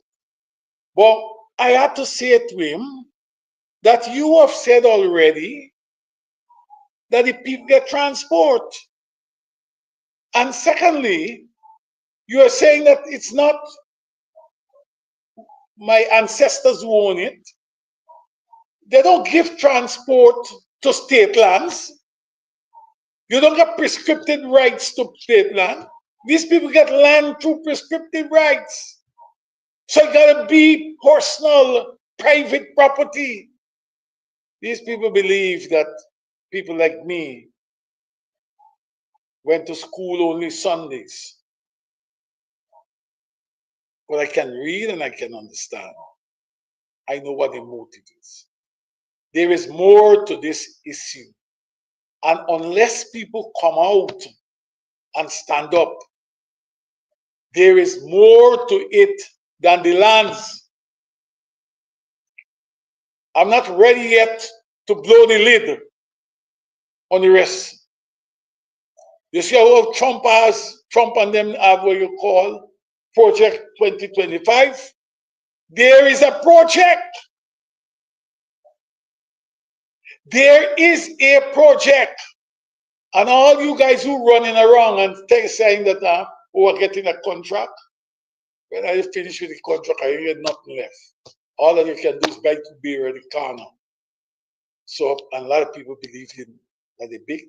Let me tell you something. Do not allow these people to dump all of us in the same barrel. Those who understand what is taking place, let us hold hands. Let us bond. Let us walk. Let us run. And if possible, let us fight them. These guys intend to bring you right back to immediately after slavery, when they freed Africans walked off the estate and they started to do their own economic project by way of farming. They flood the lands. In this case, they're not prepared to flood and they intend to take away the lands from all of us. And until such time that you guys understand this, what you're going to be doing is being passive and pushing your children and grandchildren down into a new economic subjugated program that economically down the road they can't raise their head and do anything for themselves. That is the story now. Thank you. People are saying enough is enough. The folks in Guyana have to stand up and fight against this bill. Protest in front of the parliament, wherever parliament is going to be held. Protest in your communities, of course, peaceful protest. Yes, it's okay. It's okay to stand up and say enough is enough. This bill should not be passed. Ms. Thomas, I know you were about to say something, but my apologies. Go right ahead. The floor is yours. That's fine, Mark. I wanted to say that as a private citizen, as somebody who is concerned about this matter, I'm inviting other fellow citizens to come out in front of the parliament on Wednesday. This bill will be debated in parliament on Wednesday, this Wednesday coming, the 18th. Come out, we will hold hands on the parapet. So we're not going to obstruct traffic or anything. Let us come out and hold hands, come out in our numbers, and because while the parliamentarians are debating this matter, let the parliamentarians who will be debating on our behalf, more than likely the opposition parliamentarians, let them know that we have your backs. You going there and you going to parliament on Wednesday with your gloves on, your fatigues, and you fight on our behalf. And let us come out and stand up outside of the parliament. And this is the convention center. I'm not sure what time is parliament, but even if we have to be out there early, whole day, we stand up out there and hold hands. We line the streets. We can, if it's many of us, we can line the streets on both sides and send a message to the government that what we want is for our lands to be integrated in the national development strategy as a part of the government's poverty reduction program, and to how to increase the middle class, and not as a part of their unequal wealth creation program. So I'm calling on Guyanese to come out on Wednesday. This is me, Adriana Thomas, calling on you, not as a part of any organization. Me calling. I will be out there, and let us send a message to the government. Let our parliamentarians know that you are fighting for us and we have your backs. And the other point I'd like to make is that, Mark, what this government is doing, this government is consistently breaking our feet and then telling the world that we don't know how to run or we can't run fast. Right? They break our feet and then they say, you see them? They can't run fast. They don't know how to run. Or how can we run when you're consistently breaking our feet, right? And let's go back to, you see, 2020. Let me tell you, when the government fired people in 2020, what they did, that was an attack on the middle class in Guyana, but particularly the African middle class. Because for all of those public servants who were in senior positions who got fired, they had a driver taking the children to school. They had a babysitter. They had somebody coming to clean the yard who was getting paid. They had a helper. So for each one of them, so that they can do the work, they had about 4 persons working with them. And so what the government has done, they've fired a lot of those public servants for absolutely no reason. And so that was an attack on the African-Guyanese middle class. And so in addition to that, they have removed the African-Guyanese who were in decision-making positions, and they've replaced them with other people. So what you have is that people who were working for like $500,000 a month, $300,000 a month, you remove all that money from the Black community. Annually, when I did a calculation, the government, by firing all of those people, at least $720 million was taken away from the African-Guyanese community per year. due to the firing of public servants that happened in 2020. So that was one thing that happened. And then what you see now, you see that African Guyanese are not qualified for the big contracts because they wouldn't qualify because they don't have the equipment, etc. They don't have the capital for oil blocks. We've seen a few African people who get oil blocks. And so then what we saw is and then we've seen consistently, now the government is distributing the 100,000 cash grant.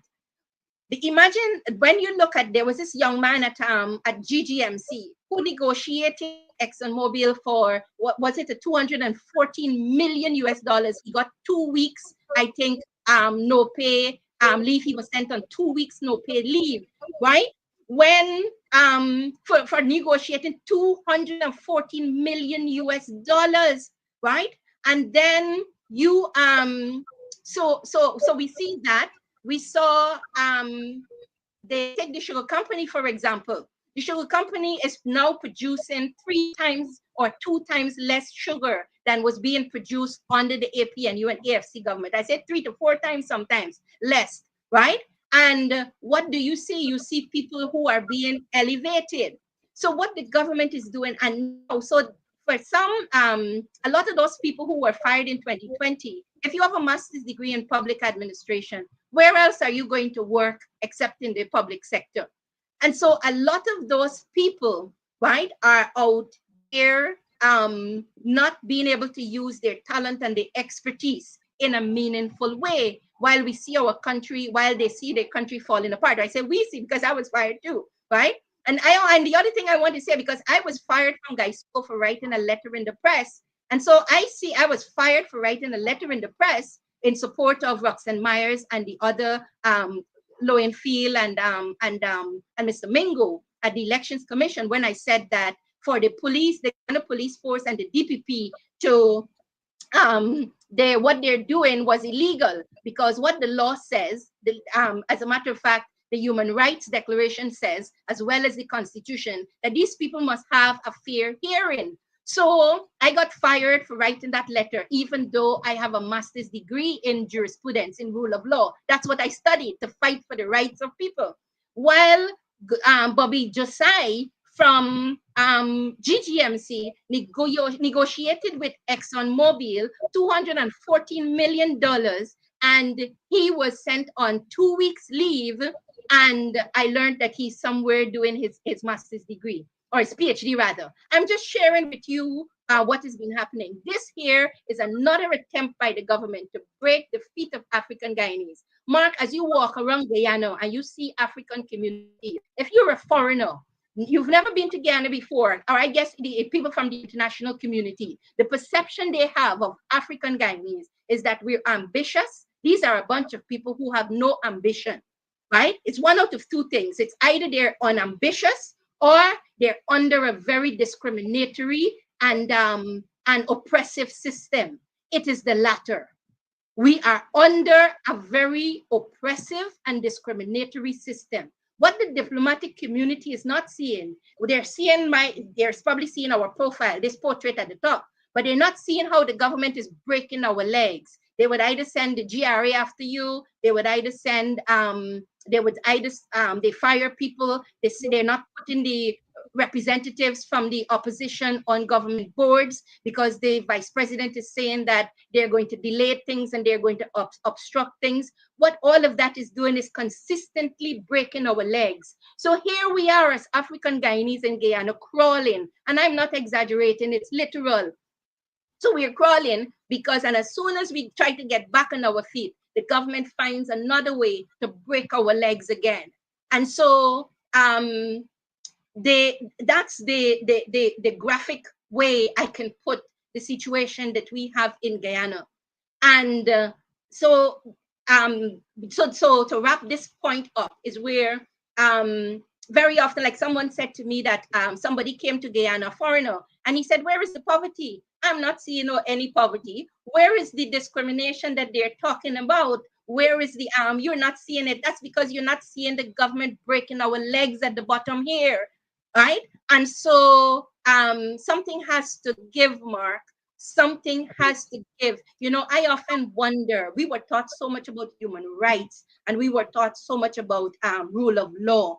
And I'm thinking, you know, something that hurt me, I'll say it here, it hurt me when Prime Minister Modi came and said that Mr. Ramatar, Mr. Jagdeo, and President Ali are ambassadors. And I'm thinking, I never rob nobody. I never thief anybody. I go to my church, try to live right, do what is right, pay my taxes. Once I got a job, many Guyanese, right? And I'm saying that how can you come for the value? The vice president showed up for the first time with 2 girl children to meet the with the Prime Minister of India. That was the first time that this nation was aware that the vice president had children. You understand? And I'm saying, so when the Prime Minister of India said that that the vice president is an ambassador, essentially what he is saying, I think it's who it was, Aristotle,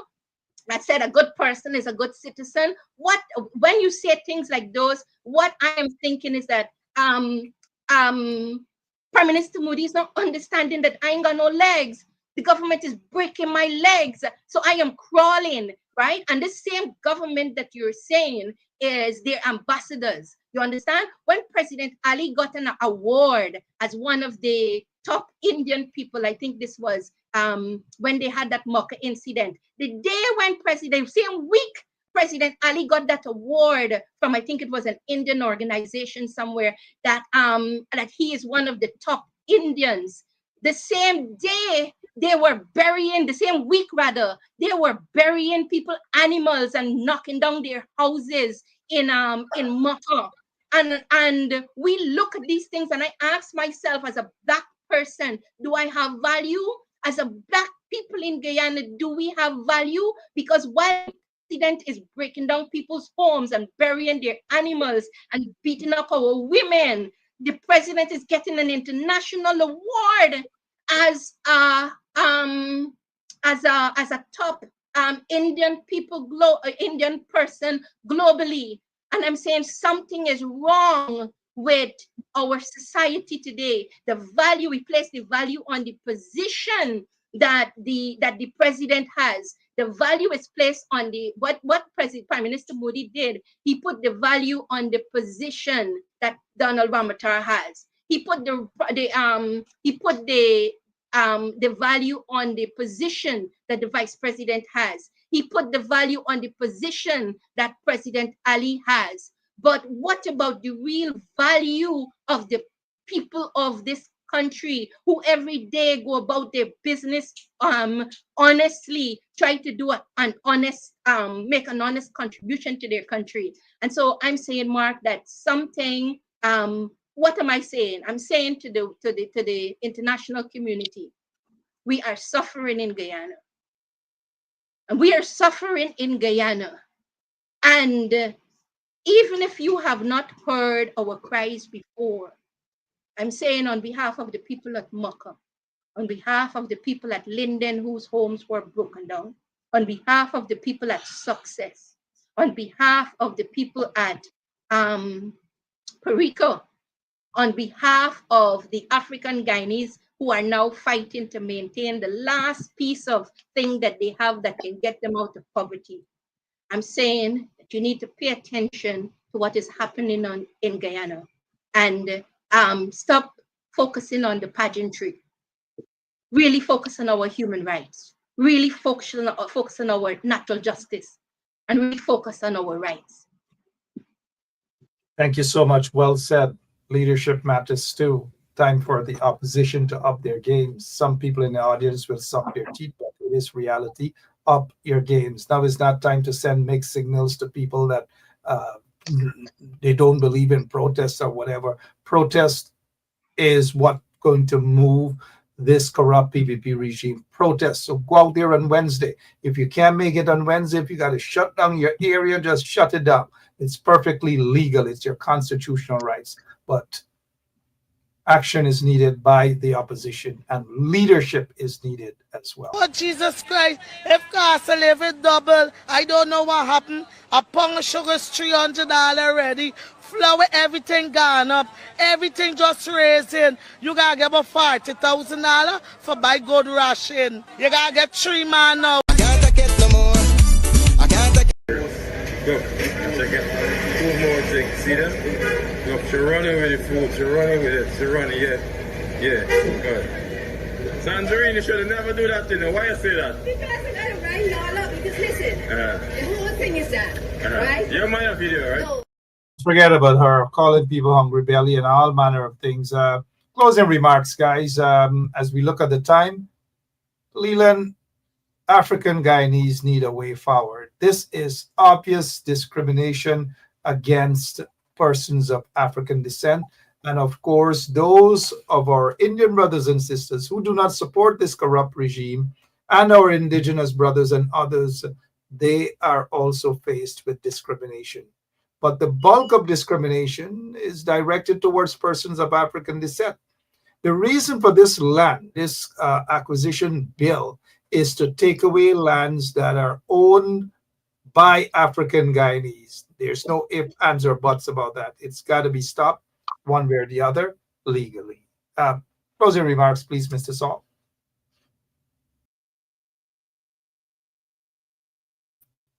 Your microphone, please, sir.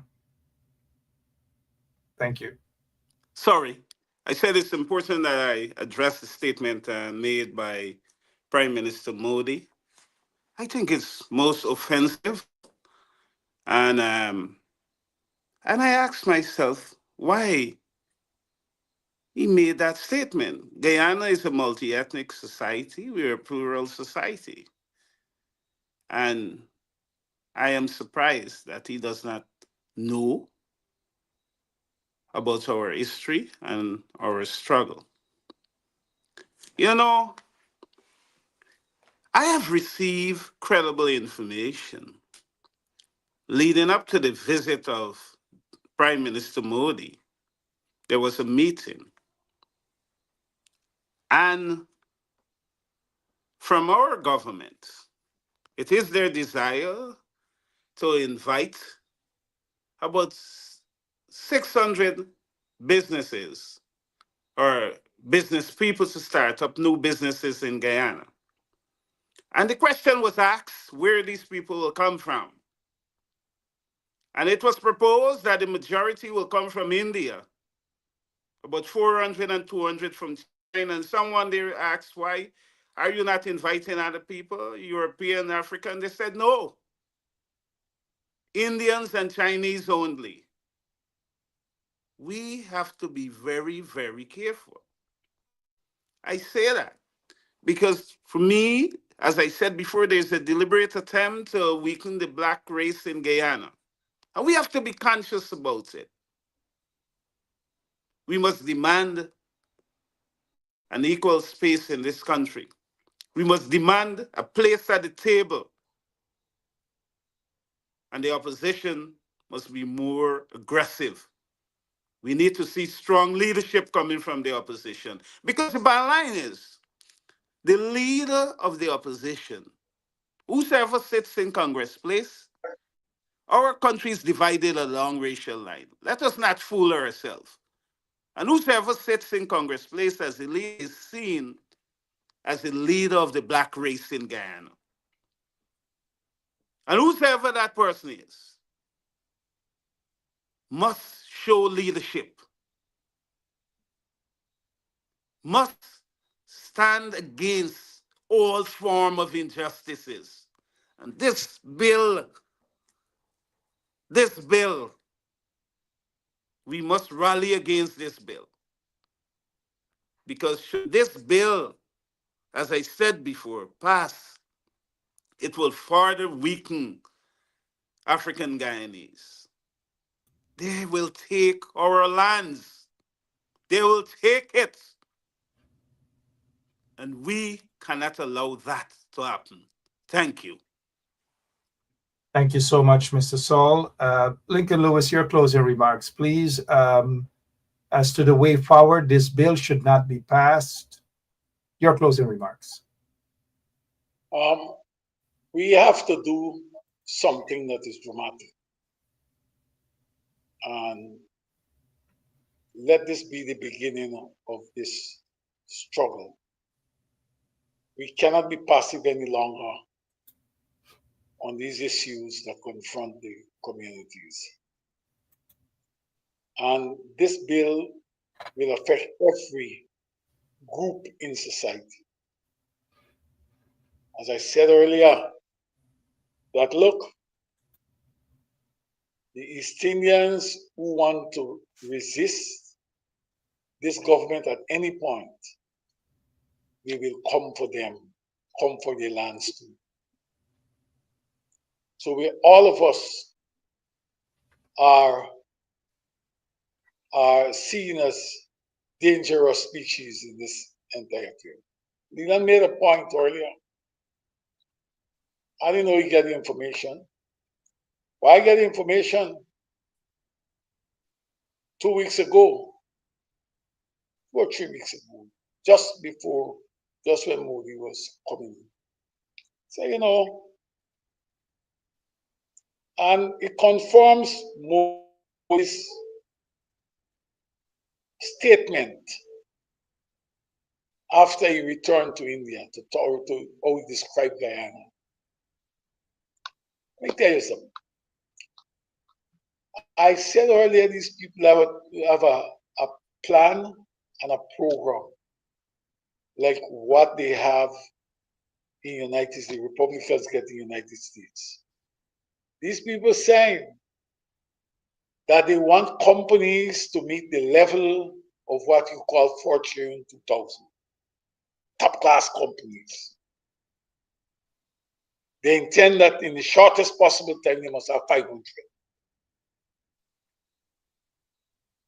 350 must be East Indians, and 150 must be Chinese. So in this big equation, or in their plans, there's nothing for the African man but crumbs under the table. My problem is not them who conceptualize and develop it. My problem goes to the point where those men and women who of other races who are sitting down there and decide that they are going to move people back from where they were, subjugate them at a lower level. We have to take note of that. We have to deal with these men and women condignly. Call on you brothers and sisters who run in to say, oh, that person is a nice person and that person. Let me tell you what. They're only nice. Consider them only nice when they are prepared to put systems in place that all your brothers and sisters can have a better treatment, be treated equally, and benefit from the largest of this country. To do otherwise is that you are aiding and abetting your own subjugation and pushing your children and grandchildren further down the economic ladder. This is not about today, it's a long haul, and we all have to remember that. If either you stand up for something or you fall for any damn thing. Good night, Mark, Adriana, Leland, and the viewers. Thank you so much. Hopefully we will see thousands. I notice Egerton is saying 200. 200 is nothing. Congress Place alone, the leadership at Congress Place should bring out at least 2,000 and let others just fall. We must stop pussyfooting around, guys. Stop the nonsense. Leadership matters.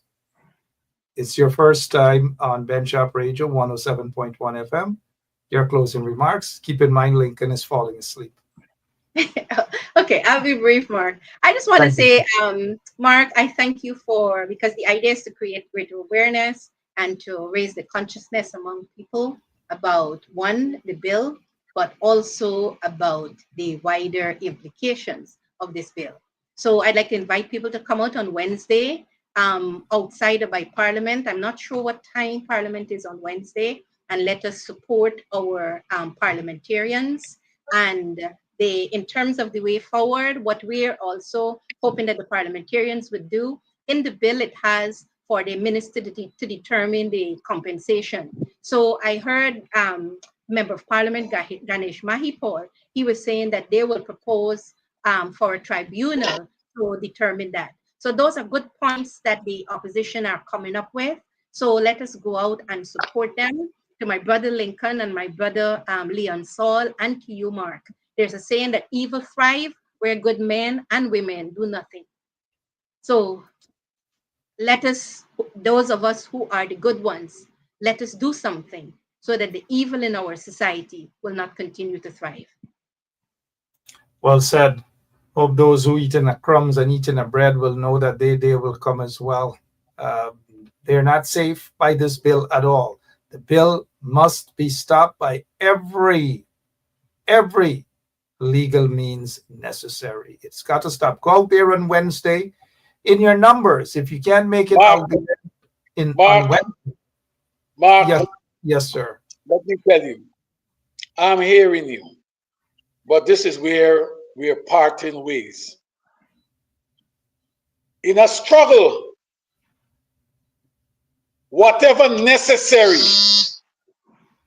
must be used to bring an end. Okay? Thank you. Thank you. That's Lincoln's way of putting it. People have their constitutional right to go out and do what is necessary through constitutional means. Their constitutional rights, whatever necessary, however they interpret that to be. But thank you all so much, and of course peacefully, because that's what we spread right here on 107.1. Yes, peacefully. Peaceful Right, because you know the Pacus will jump and say people saying this. Oh, we use it more peaceful. We don't say peaceful. No, peaceful protest. Mark, I just like to share a joke with you before I go. So Sure. I met an elderly woman in the street, and just to tell you, this is another level of fight. So she said to me, I recognize your face, right? She said, y'all keep up the fight. I read in Psalms 109 for them. So I had to go and read Psalms 109.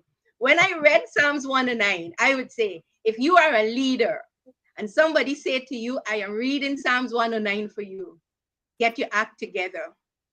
Mark, go and read Psalms 109. Lincoln and Leon. And when you read it. Lincoln, tell us Psalms 109.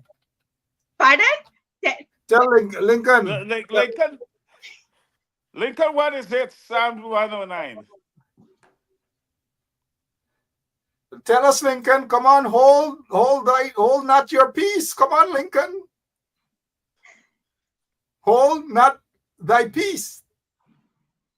I think Lincoln is frozen. No. Or he's Maybe going to sleep. Someone and I got him frozen. But if they don't let them read Ephesians, was it 6? Chapter 6, we fight against not flesh and blood, but against principalities and wickedness in high places. The people have to stand up and fight against wickedness in high places. Wickedness, that is what it's about. Thank you all so much. Let's see what the number is going to be like on Wednesday.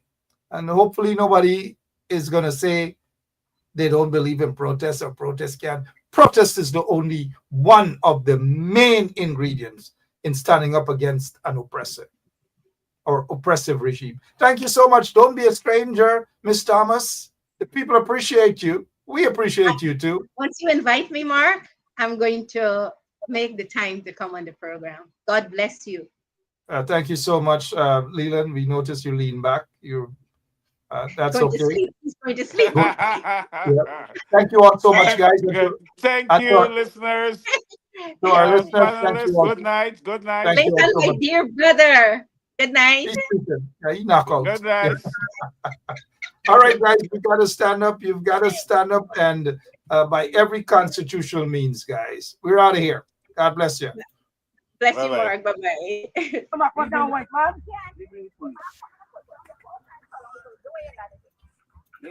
Bring the police. Cut him out now. Who? Mama of Jesus Christ, the demon is here. Anyway. All right. Hello. Hi.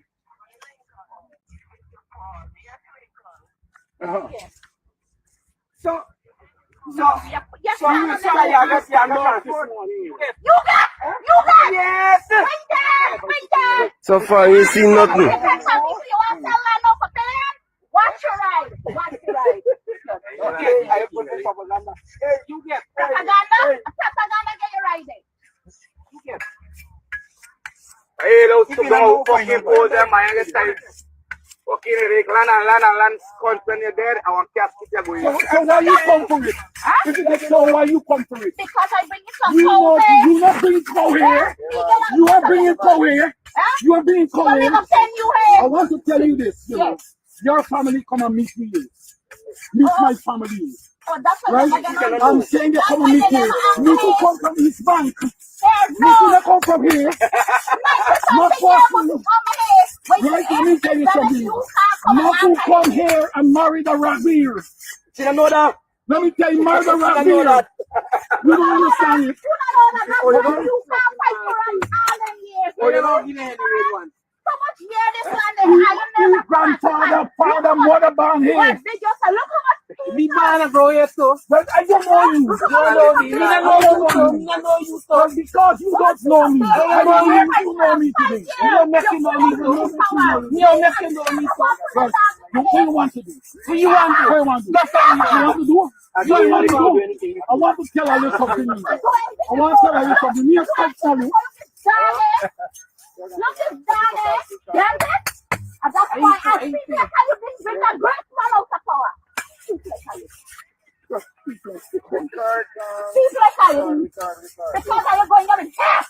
And the man never has to hate nobody. Hate how you going to win. Rationalist. Rationalist how you going to win. This is race. Yes. This is race when you can't get your way. Yeah. When you cannot get your way, it's race. Yeah. And you race when you can't get the other night. The race when you can't get. I have said so. Yes. It's race when you can't get your way. Just You understand me? When you can't get your way, it becomes race. You don't become any longer of pony types. You become don't get away from in front of you. Get away with push me now. I don't push you. Why don't push you? Push me now. Why don't push you? I don't believe in abusing women. I don't believe in abusing women. I don't believe in you abusing women.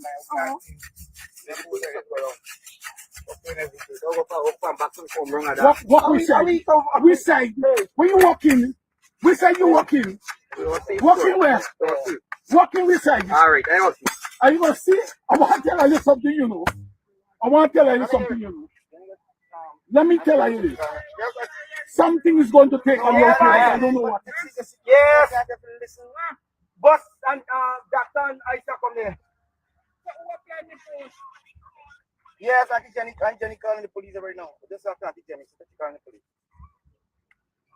Yeah. Take your taxi to court. Yeah, they take you to court. I will not take you to court. And destroy my I will property. not take you to court. What I said to you, you will not put anything here. Yeah?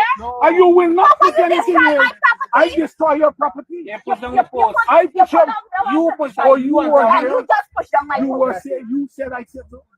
You saw me yesterday destroy your post. Yeah. Hello? Hello? Yeah. Okay.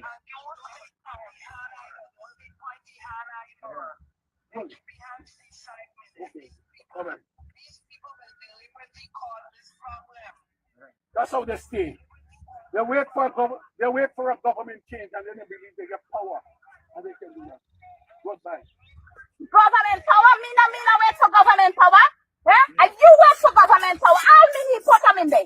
Look this two finger there. Me can't tell you this here. Yeah, you not care. You not care. Me born and grow here. Me born and grow here. Nobody will just because they were American. My husband come from Ice and me bring them here.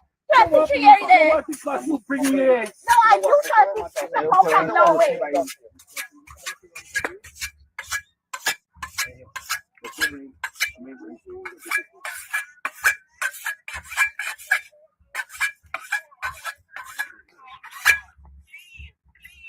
Stop, let me tell you something. Right? Stop talking about this now. Let me do the work right now. And that's starting. Where's you? Let's come. Where's the alarm? Let the alarm come. Let me tell you this man. He said because he don't get time when you have to take a land, right? Yes. And you need them. Yeah, but this man wants to I tell you. So yeah, they will come back. No worries.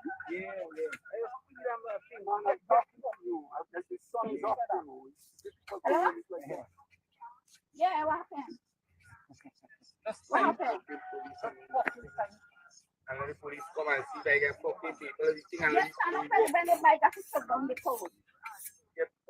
push down the Yeah, yeah, push down the pole. You can't push on the post and flat, no, you can't push it down.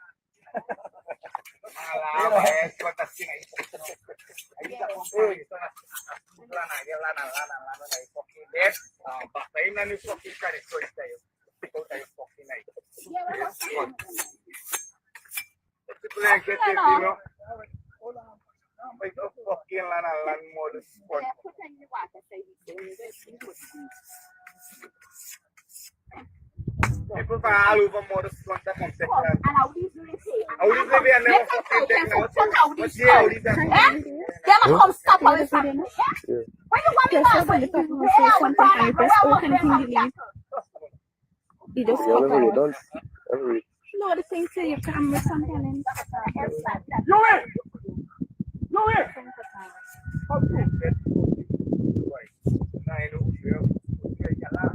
Yeah, even if you don't get somebody to take this land, what them they put it in the that man. And guys, when you run down the tell them if I run over Carl and sister me go fence land. Left on the right here, right on the You don't want to see a farmer? You don't want to do it in farmer? Chop this, don't shade them in the bush. Now we are doing it in farmer then. Fucking around. You pass, they can't go because it's nobody land, nobody else land. He said I took him to the water. I'm going to tell him how to start choke. I didn't want to go collect. The man have had it. Don't get ready to go home. There seemed to be no oversight from any engineer. The Public Works Ministry seems to have a Wild West situation. Contractors just come and do whatever they do.